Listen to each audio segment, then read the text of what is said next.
1절에서 2절입니다. 고린도전서 2장 1절에서 2절 말씀 보겠습니다. 네, 오늘은 강해설교 골로새서 말씀을 잠깐 쉬고요. 성도들이 많이 없으니까요. 골로새서 2장 1절에서 2절입니다.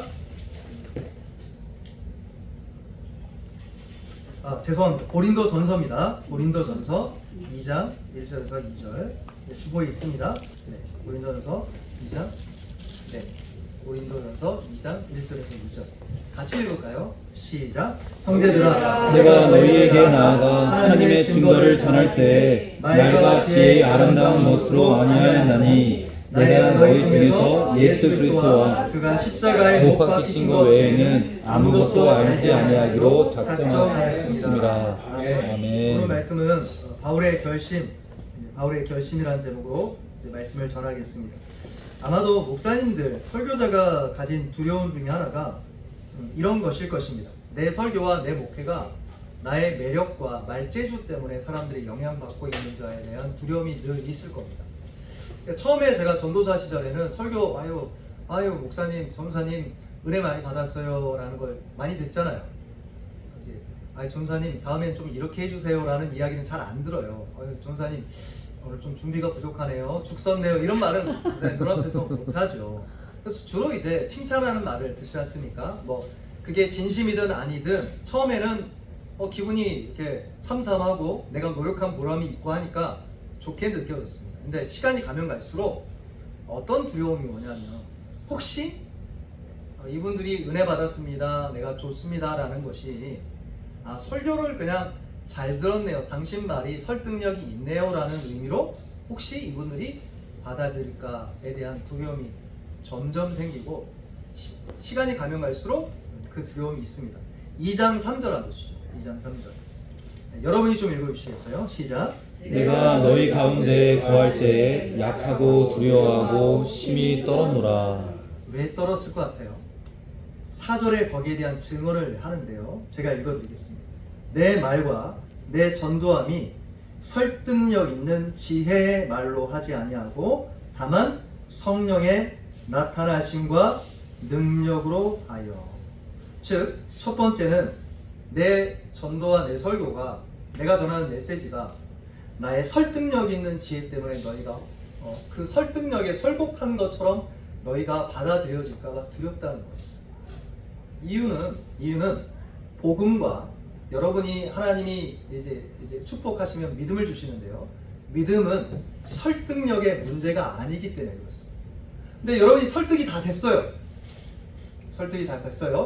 뭐 창조과학에서 말하는 창조설을 여러분이 다 받아들였어요.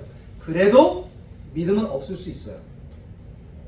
이걸 차이를 구분하셔야 돼요. 그러니까 아무리 여러분이 논리적으로 누군가를 전도를 막 그럴싸하게 하잖아요. 그게 막 그 친구가 그렇구나, 예수를 믿으면 그렇게 되는구나.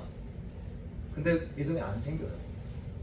근데요, 막 화를 내고 막 짜증을 내는데 그 단순한 복음이 여러분에게 영향을 미쳐서 믿음이 주어질 수 있다니까요. 따라합시다. 믿음은 하나님의 것이다. 2장 4절에 내가 설교하고 내 메시지가 성령의 나타남과 능력이 드러나기 위해서는 내 메시지는 사람들이 듣기 좋은 메시지가 아니라 하나님이 내게 맡긴 메시지를 전해야 된다는 것을 바울이 느낀 겁니다. 그래서 결심을 한 겁니다. 2장 2절 한번 보시죠. 2장 2절 같이 읽습니다. 시작. 내가 너희 중에서 예수 그리스도와 그가 십자가에 못 박히신 것 외에는 아무것도 알지 아니하기로 작정하였습니다. 결심했다 이 뜻입니다. 결심했다 이거예요. 나는 믿음의 사활이, 믿음이 내 설득력이든 내 논리든 내 감정적인 체험은 이걸로 관계없고 하나님이 주셔야 되기 때문에 내 메시지는 조정하겠다. 내 메시지를 사람들이 듣기 좋은 말이 아니라 하나님이 내게 맡긴 거를 전하겠다라고 결심한 겁니다. 2장 2절에 바울이 왜 이렇게 결심했을까요? 특별히 2장 1절 한번 보실까요? 2장 1절 같이 읽읍시다. 시작. 형제들아, 내가 너희에게 나아가 하나님의 증거를 전할 때 말과 지혜의 아름다운 것으로 아니하였나니. 여기 보시면 이 고린도에 들어가서 바울이 전했거든요. 근데 고린도가 지금도 이제 그리스에서 아주 유명한 3대 도시 중에 하나인데요. 코린티스. 근데 이 고린도가 그때 당시는 항구 도시이긴 하지만 돈도 잘 벌었지만 어떤 곳이냐면 아테네, 그리스 문명과 철학이 유행했던 곳입니다. 그래서 여기 말, 수사학을 뜻합니다. 지혜, 그리스 철학을 뜻합니다. 그러니까 이거 듣는 걸 너무 좋아해요. 그죠? 목사님도 늘, 저도 이제 목사인데 늘 갈등이 있어요. 이거 전하면 이분은 별로 안 좋아할 텐데, 이거 전하면 저분은 별로 안 좋아할 텐데. 그럼 어떻게 해야 됩니까? 어느 장단에 맞춰야 되죠? 예, 장단에 맞출 거 없다는 뜻이에요. 내가 너한테 맡긴 거 전하라 라는 뜻입니다. 바울이 그 결심을 했다는 겁니다. 설교를 전하기 전에 먼저 우리가 생각해 볼 필요가 있습니다. 왜 결심을 했을까? 이런 결심을 왜 했을까요? 혹자는 많이들 이렇게 설교하는데요. 이제 사도행전 17장에 보면 아테네 바울이 이제 전도하러 가거든요. 근데 이제 본문에 보면 어느 누구도 예수 믿었다는 흔적이 안 나타나요. 그래서 바울의 아테네 선교는 실패했다. 왜 실패했냐라는 분석을 나름대로 합니다. 뭐라고 이야기하냐면 바울이 그때 아테네 시인들을 인용합니다. 그러니까 바울이 그 사람들 듣기 좋은 철학이나 논리나 설득을 통해서 전하다가 실패를 경험했으니 이제 바울이 정신을 차렸다 이거예요. 여러분 혹시 이런 메시지 들어본 적 있습니까? 글쎄요. 그건 성경이 말하고 있지 않고 또 사도행전 17장이 성경으로 기록되어 있기 때문에 사실은 누가 말했더라 인용하는 것은 별로 중요한 거 아닙니다. 핵심은 바울이 어떤 메시지에 사로잡혔고 바울이 말하고자 하는 바가 뭔가가 더 중요할 것입니다. 그러니까 그건 아마도 이유가 될 수는 없을 거라고 저는 생각합니다. 그 이유가 뭘까라는 것을 생각해 볼 때 이것이 명확한 이유일 것입니다. 따라합시다. 바울은 메시지를 받아서 전했다. 이 말은 굉장히 큰 의미를 갖습니다. 여러분 사명 좋아하죠? 사명 좀 올드한가요? 너무 올드하게 느껴지나요? 사명이 뭐죠? 미션이죠.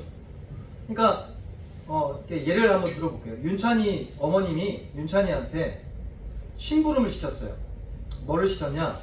콩나물을 사오라고 시켰어요. 요즘은 잘 없나요? 콩나물을 사오라고 시켰는데 그 슈퍼 아주머니하고 윤찬이 어머니가 가까운 사이예요. 예를 들었어요. 근데 윤찬이 어머니가 윤찬이한테 얘야 우리 어디 슈퍼 아주머니 만나면 감사합니다. 내일 오후 1시에 엄마가 아주머니하고 꼭 만나고 싶대요. 그때 시간이 되나봐요. 슈퍼에 찾아올 거예요. 이 말을 전해줬어요. 근데 윤찬이가 이제 콩나물 요즘 얼마예요? 1,000원이에요? 아주 싸네요 아직은. 콩나물을 사러 가다가 갑자기 기분이 좋아졌어요. 좋아져서는 엄마가 1시에 내일 아주머니 찾아온대요. 고맙습니다 전달하랬어요. 그 말을 까먹고 뭐를 전달하기 시작했냐면 콩나물 오늘 맛있게 보이네요. 아주머니 예쁘네요. 이런 이야기를 많이 했어요. 그럼 어떻게 될까요? 윤찬이는 엄마한테 돌아가서 엄마한테 혼날까요? 나무란 이렇게 혼날까요? 좋은 이야기 들을까요? 아니면 야 왜 그랬어요? 이런 이야기 들을까요? 네, 왜 그랬어요? 이야기 들겠죠. 왜 그럴까요? 네, 미션은 이런 겁니다. 누군가가 넣어준 말을 하는 거예요.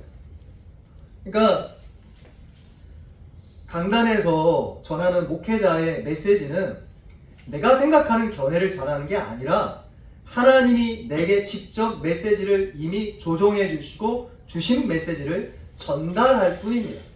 내가 어떻게 생각하든 상관없어요. 그리고 여러분이 어떻게 생각하든 별로 안 중요합니다. 따라합시다. 주님이 무엇을 주셨습니까? 이게 교회의 메시지라는 겁니다. 2장 2절 다시 한번 보시죠. 2장 2절 같이 있습니다. 시작. 내가 너희 중에서 예수 그리스도와 그가 십자가에 못 박힌 것 외에는 아무것도 알지 아니하기로 작정하였습니다. 아멘. 그래서 예전 스펄전 목사님이 이 본문 가지고 설교하면서 설교 제목이 뭔지 아세요? 따라합시다. 한 주제의 설교. 한 주제의 설교자. 그게 설교 제목이에요. 여러분 생각해 보세요. 한 가지만 주구장창 이야기하면 뭐겠어요? 잔소리죠. 아무리 중요한 것도 한 가지만 계속 주구장창 이야기해 보세요. 그러면 아이고 전에 했었던 이야기, 여보 한 번만 더 하면 100번 들은 이야기야, 그만해 하겠죠. 근데 성경은 이 주제에 대해서 집중하고 있다는 겁니다. 바울은 이 주제, 이 메시지를 전하기로 나는 결심했다라는 겁니다.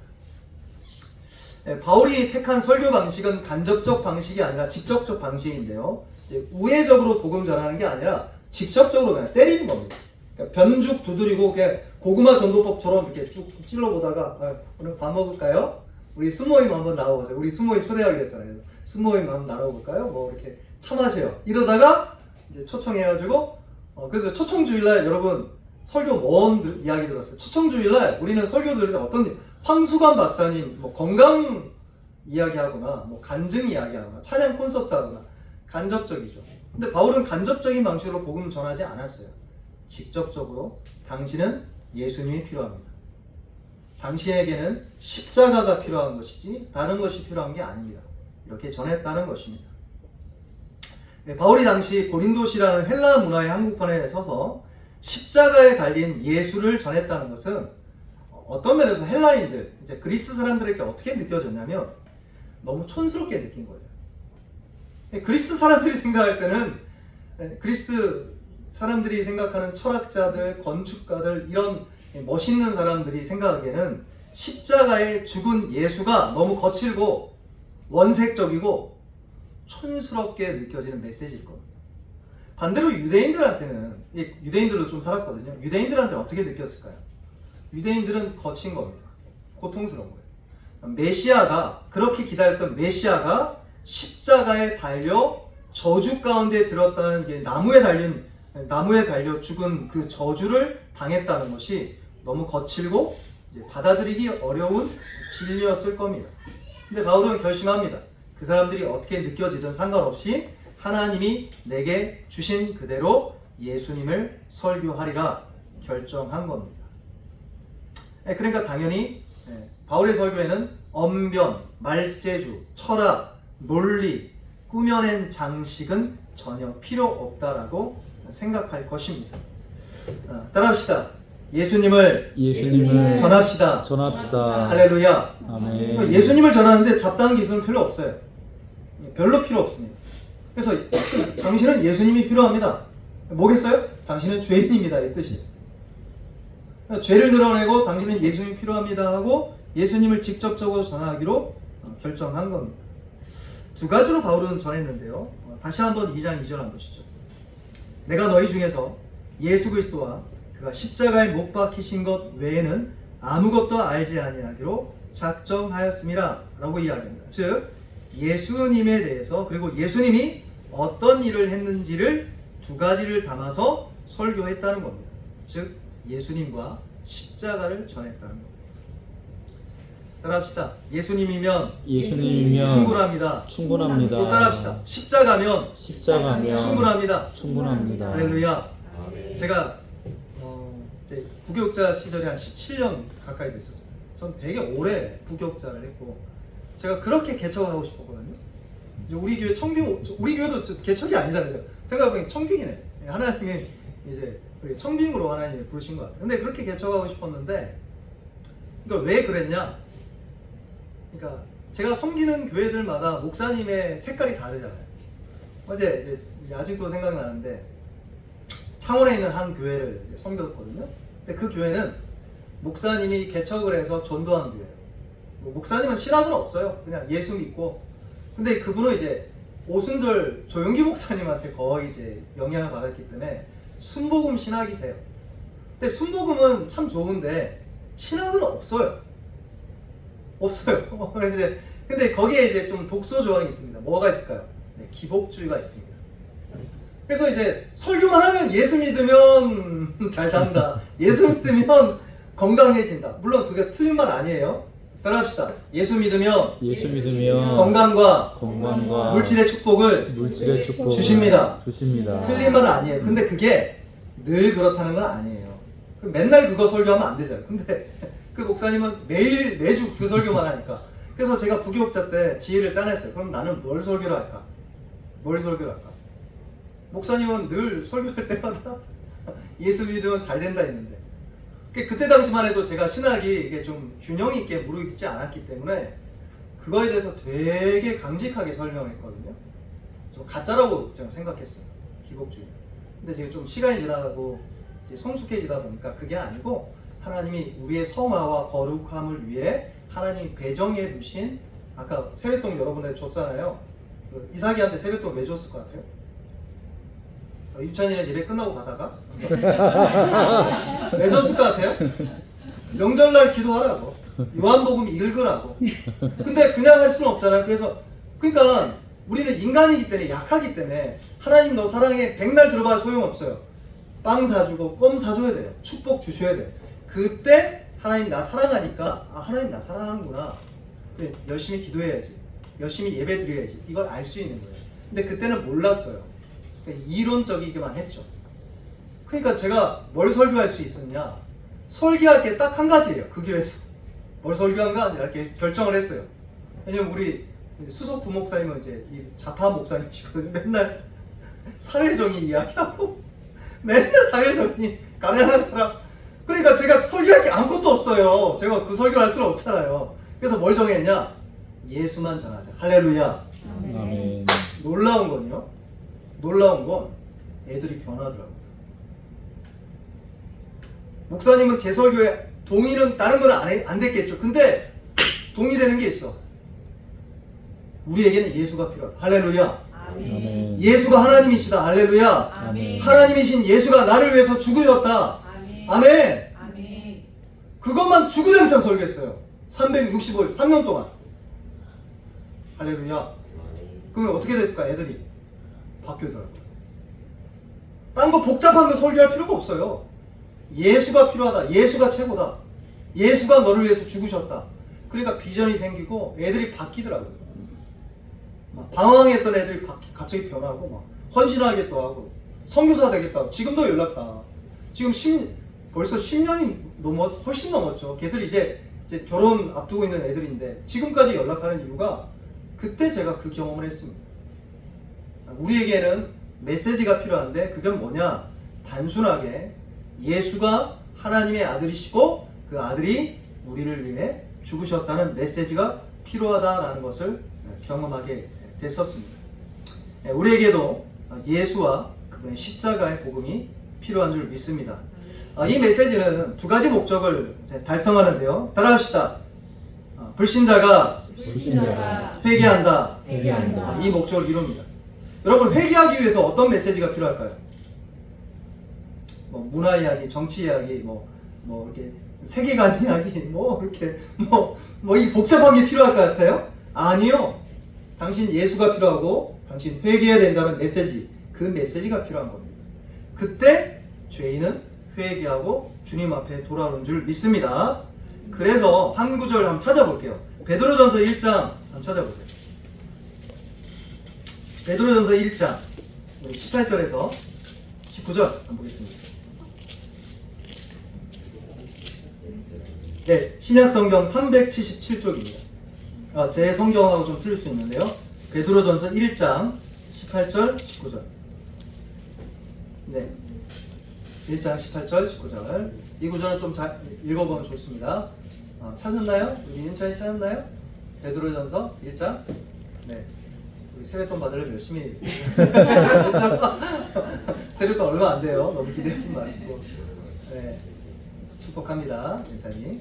네, 감사합니다. 1장 18절. 죄송합니다, 여러분들. 18절 19절. 우리 같이 읽을까요? 시작. 너희가 알거니와 너희 조상이 물려준 헛된 이슬에서 계속함을 받은 것은 은이나 금같이 없어질 것으로 된 것이 아니요 오직 흠없고 점없는 어린 양 같은 그리스도의 보배로운 피로 된 것이니라. 아멘. 우리가 계속함을 받아야 된다는 거예요. 용서를 받아야 되고 축복을 받아야 되고 천국 가야 되는데 그건 금이나 은이나 철학이나 수사학이나 창조과학이나 뭐든지 다 갖다 붙여보세요. 없어질 그걸로는 천국 못 간다는 거예요. 아멘. 아멘. 예수의 피가 너를 구원한다. 아멘. 그러니까 불신자에게 기대하는 건 뭐냐? 하나님이 기대하는 건 뭐냐? 일단 회개하고 천국 가야 돼요. 그러면 뭐가 필요합니까? 예수 믿는 사람 복잡한 거 필요한 게 아니고 예수가 너를 위해서 죽으셨다, 이 메시지가 필요한 것이죠. 할렐루야. 두 번째 목적을 달성하는데요, 바울이 하나님이 우리 믿는 사람에게서 뭘 기대할까요? 이건 분명한데요. 따라합시다. 죄에 대한 승리와 헌신, 이걸 기뻐하십니다. 하나님이, 여러분은 이제 우리 이삭이, 윤찬이 이제 가정을 갖겠죠? 결혼하고 일단은 대학을 가야 되니까 대학을 가든 결혼을 하고 가정을 갖든 나이가 들고 집을 구하고 뭐 이렇게 직장을 구하고 이 과정에서 하나님이 원하는 게 뭘까요? 신자에게 이 땅에서 잘 먹고 잘 살고 행복하기를 원하실까요? 그것 때문에 하나님이 여러분이 축복하는 건 아니거든요. 뭘까요? 여러분과 제가 예수를 믿어서 회개했는데도 불구하고 여전히 여러분과 제 안에 뭐가 드글드글 있냐면 이 악한 욕망들, 죄악이 여러분을 계속 당겨요. 그래서 사실 예수 믿는데 좋은 환경 없어요. 그런 거 없어요. 자, 생각해 보세요. 명절을 우리 맞았잖아요. 명절 기간이 길잖아요. 그러면 예수 믿는 우리에게는 뭐 어떤 유혹이 와요? 일단은 명절 기간이 기니까 명절날 전 부치고 이렇게 배 터지게 먹고 그냥 누워서 아침 어차피 새벽기도 없으니까 2주간에 기도 안 하고 그냥 늦잠 자다가 이렇게 오후에 서율이 좋아하는 죄송해요. 이게 그 만화 이렇게 보다가 보면 하루가 쑥 가요. 그리고 성경도 안 읽고 기도도 안 하고 그러다 보니까 환경이 어때요? 명절날 시댁 어르신, 요즘은 뭐 그런 문화가 없잖아요. 요즘 명절날 저희 아버님 때만 해도 형제들끼리 얼마나 싸우는지 몰라요. 저희 아버님 이제 종손이잖아요. 맏며느리거든, 저희 어머니가. 그 시골에 깡시골 들어가가지고 예전에 차도 없었어요. 깡시골 들어가 그 우물 있는 집이었어요. 우물. 제가 중학교 2학년 때 냉장고가 처음 들어왔어요. 그 동네. 우물이 있는 우물 마셨어요. 그러니까 얼마나 힘들었겠어요. 그래서 와서는 이제 이렇게 음식 장만하고 또 동서들하고 막 뭐 서로 이게 잘했니 못했니, 그리고 또 시골에 할머니 할아버지들이 이제 나눠주거든요. 그 시골 갈 때 누구는 파 한 단, 2단 줬는데 우리한테 한 단 줬다 하고 막 집에 오면서 어머니 아버지가 막 우리 어머니가 막 아버지한테 뭐라 하는 거예요. 아니 당신 아버지 엄마가 나한테 이제 우리 애들 서운하겠다 이거야. 우리는 애들도 더 많은데 왜 우리한테 파 한 단만 주냐 이거예요. 예수 믿는 사람들은 어떨까요? 그런 갖가지 환경들이 여러분에게 주어지면서 오히려 편안하고 좋은 환경이 여러분을 깨어있지 못하게 합니다. 그러면 그러니까 박해가 있으면 어떨까요? 박해는 또 박해 때문에 힘든 거예요. 괴로운 거예요. 믿음 생활을 못하기니까. 그러니까 하나님이 여러분과 저에게 원하는 건 뭐냐면 딱 한 가지입니다. 따라합시다. 예수님을 닮아가야 된다. 즉 여러분과 제가 믿음으로 성장하며 여러분 안에 있는 죄를 이기고 여러분 안에 여전히 붙들고 있는 악한 사탄 마귀의 영향력에서 벗어나서 실제로 구원을, 영생을 누린다는 거예요. 천국 가서 누리는 게 아니라 이 땅에서 누리는 겁니다. 그 누림은 죄를 이겨야 됩니다. 할렐루야. 죄를 이기는 승리가 저와 여러분에게 명절날 있기를 축복합니다. 아멘. 죄를 이기고 더 많이 예수님을 닮아가고 하나님께 대한 사랑이 더 충만해지는 것. 그러려면 뭘 설교하고 어떤 메시지를 들어야 되냐? 복잡한 걸 들어야 되는 것이 아니라 예수가 내 죄 때문에 죽으셨다를 들어야 돼요. 할렐루야. 그때 죄에 대한 미움이 시작됩니다. 여러분이 예수님을 사랑하는 정도만큼 죄를 미워하기 시작합니다. 반대로 여러분이 죄를 사랑하기 시작하잖아요. 그러면 뭐가 느슨해진 거냐면 예수께서 나의 죄 때문에 십자가에 처자하여 죽으셨다라는 십자가의 메시지가 지금 물이 탄 것처럼 희석되기 시작한 거예요. 원초적인 복음의 메시지가 여러분에게 약화되고 복잡한 메시지가 여러분에게 들어오기 시작한 겁니다. 그걸로는 죄를 못 이깁니다. 따라합시다. 예수의 피만이 죄를 이깁니다. 죄를 이깁니다. 죄를 이기는 승리의 역사는 복음의 메시지, 십자가의 복음의 메시지 외에는 없는 것이죠. 하나님은 저와 여러분이 헌신하기를 원하십니다. 여러분, 헌신은 하나님께 자신을 드리는 거죠. 근데 여러분, 드리려면 뭐가 가득해야 돼요? 따라합시다. 그리스도 안에서 그리스도 안에서 하나님이 나를 나를 사랑하십니다. 사랑하십니다. 예, 여러분 그걸 어디서 확인합니까? 여러분 신앙생활 하다 보면 아플 때도 있고 병원에 갈 때도 있고 연로하고 나이가 들면 몸도 약해지죠. 마음도 약해져요. 그때 어디서 확인해요? 네, 십자가에서 확인하셔야 돼요. 할렐루야. 십자가에서 자신의 아들을 내어주신 하나님의 사랑을 여러분이 충만히 가슴에 담고 있는 거랑 아닌 거는 정말이 다른 차이입니다. 그때 우리는 헌신하게 된다는 것입니다. 말씀을 마무리하면서 이 한 가지 주제, 예수와 그분의 십자가의 메시지는, 이 단순한 메시지는 조금도 성장에 또 균형미에 해를 끼치지 않고 오히려 유익한 결과를 가져다 준다는 겁니다. 그래서 바울이 집중했던 이 예수와 십자가 이 주제에 완전히 몰입할 수만 있다면 여러분 바뀔 겁니다. 따라합시다. 몰입하자. 뭐에 몰입해요? 예수님. 예수에. 근데요, 의외로 목사님들 그렇고 성도님들 그렇고 본인들이 몰입하는 주제가 다양해요. 다 달라요. 근데 그 몰입하는 주제 때문에 여러분 변화된 경험이 있습니까? 별로 없어요. 변화는 별로 안 되거든요. 화가 나고 짜증이 나고 분노가 나는데 막 예수 때문에 막 내가 변화되고 이런 건 없어요. 근데 이 주제는 정말이지 변화된다는 겁니다. 여러분 목회를 하면서 제가 교리만 전하면 어떻게 될까요, 여러분? 예, 제가 장담할 수 있어요. 여러분 100% 교만하게 됩니다. 내가 다 안다 생각해요. 만약에 이 자리에서 제가 설교는 본문 성경은 안 전하고 막 간증만 해요. 할 수 있거든요. 환상 본 이야기 뭐 무슨 그것만 해요. 그러면 어떻게 될까요? 네, 자신의 경험만이 최고라고 생각하고 성도들을 신비주의적이고 경험주의적이고 정서만 건드는 사람들로 만들어질 것입니다. 근데 이 자리에서 제가 설교할 때마다 맨날 헌신하여 헌금하시오, 주일 성수하세요, 뭐 해야 돼요. 틀렸다는 뜻이 아니라 교훈만 전한다 생각해보세요. 해야 된다. 도덕만 전한다 생각해보세요. 어떻게 될까요? 네. 아무도 그걸 못하고 행동하지도 못하고 이제 끝나버릴 것입니다. 왜냐하면 교훈과 의무는 우리에게 능력을 주시는 것이 아니라 능력은 복음만이 우리에게 주기 때문에 그렇다는 것이죠. 이 한 가지 주제 십자가에 달린 예수는 이 주제 안에 모든 생명이 연결되어 있습니다. 예를 한번 들을 수 있는데요. 여러분 어릴 때 모유 먹잖아요.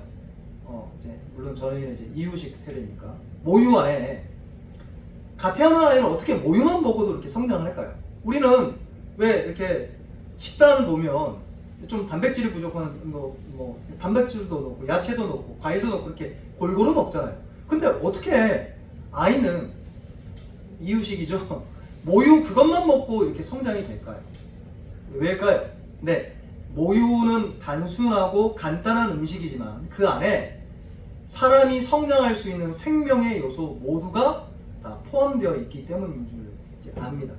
네, 즉 십자가에 달린 예수라는 이 단순한 복음은 여러분과 저를 양육하고 성장하는 모든 것이 다 담겨 있다라고 성경 메시지로 말하고 있는 것이죠. 스펄전 목사님 이 설교를 가지면서 했던 이야기를 제가 한번 읽어볼게요. 인용해 드리겠습니다. 십자가에 못 박히신 그리스도에 대해 광신적인 사람이 있었는지 모르겠지만 저는 아직 들어본 적은 없습니다.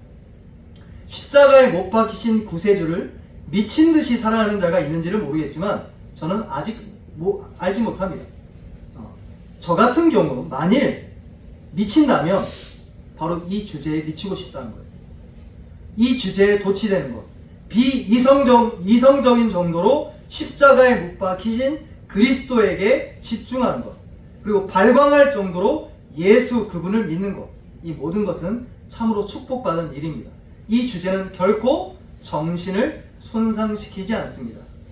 이 주제는 항상 신선하고 새롭고 적합한 주제며 영원한 주제입니다. 여러분 어떻게 생각하세요? 동의하십니까? 목사님이 365일 날 제가 여기 와서 같은 본문 가지고 맨날 이 구절 예수 예수 예수 여러분 이렇게 설교하면 여러분 어떻게 하시겠어요? 별로 안 좋아하실 수도 있을 가능성이 있지 않나 생각이 듭니다. 20세기 지난 세기죠. 20세기 최고의 설교자이자 목사이자 이제 의사였다가 목사가 된 이제 로이드 존스 목사님의 예화를 이제 이야기를 좀 드리겠습니다. 그러니까 이분이 원래 의사였는데 목회 훈련 안 받고 이제 노예 가서 목사고시를 보고 바로 목사님이 되셔서 이제 개척교회를 섬기러 갑니다.